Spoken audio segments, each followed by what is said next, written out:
We want to bring in former FBI Deputy Assistant Director Danny Coulson to talk through some of this new information. And I wanted to get your reaction to the latest plea from the Guthries and the specific wording that we heard Savannah Guthrie use in that. I mean, is it safe to assume that the FBI told her to use those specific words like, we understand, we want to be at peace and celebrate with her? What does that say to you? Well, there's no communication unless the FBI's behavioral science unit is directing it. They tell them what to say. They tell them how to say it. Clearly, this is an enigma. And one thing we need to remember is that those of us who claim to be experts have no clue. We're talking about things we don't know. And I will remind you, the FBI is going to solve this.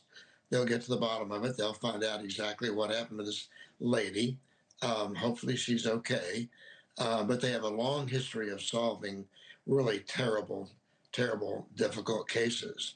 They're the best at collecting evidence, putting it together, and coming up with a suspect.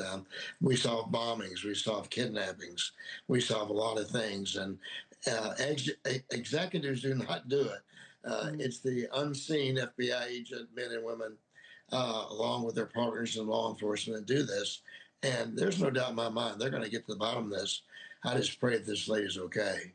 Yeah, you're right about that we just don't know what's happening behind the scenes, right? And all we can do is lean on experts like yourself to tell us what you've gone through in the past that could hopefully give us information for the future. I also understand that you created and commanded the FBI's hostage rescue team, so you're why we brought you on, one of the top experts to talk about this.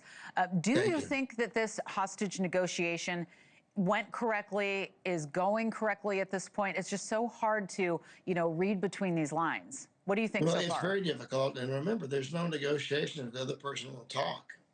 This is sort of like one way. And I think it's going to be solved through technology. It's going to be solved through somebody coming forward. That's the way it's going to be solved. I pray this lady's okay. I'm really concerned about her medical condition. I had to deal with that several times in my career, and it's something you can't control. And I know they've already looked at that. They've gone and talked to druggists and pharmacies to see if anybody has tried to fulfill her prescriptions. I mean, they're leaving nothing unturned here. And it'll be the deputy sheriffs and the FBI agents, and ATF. They'll all get involved. They'll get to the bottom of this. I just hope it's not too late. Danny, let's play something out for just a second to your point about the prescription medications, because one of the things that we've heard, and we haven't heard much about the ransom notes, was that the kidnappers knew where the Apple Watch was located in the house, right? So let's play this out for a second. If they knew where the Apple Watch was, let's say it was on her bedside stand or somewhere in her bedroom, maybe they know about the prescription medications she would need. Maybe they didn't have to fill them at a local pharmacy. Maybe they had them done somewhere else. That's kind of the things that we think about, like how is she still alive? Maybe there is a path there if it was thought through. That's one question I have for you. And also, when we take it back to those ransom notes, law enforcement is in possession of a few of them, including the one that set that Monday deadline with undisclosed circumstances. Tomorrow, I mean, now that there has been some other communication when they first said there would be none, is tomorrow still a viable deadline, you think?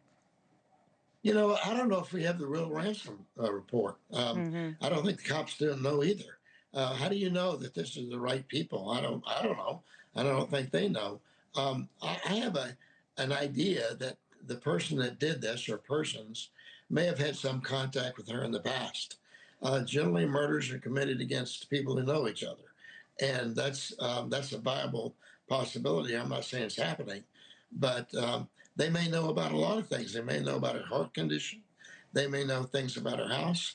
One thing that concerns me is, was there forced entry? We're getting mixed signals on that. And if there was no mixed forced entry, then maybe she let them in. And if she let them in, she knew them. Again, that's total speculation. I don't claim to have any inside baseball here, but I'm just thinking about things that I've experienced in the past. And these are things I would be exploring. And I know the FBI is doing it. They don't need any advice from me. I don't work there anymore. But they're gonna solve this case. I just hope it's not too late. Thank you for watching. Subscribe below and download our NewsNation app right now on your phone, and you will get fact-based, unbiased news for all Americans.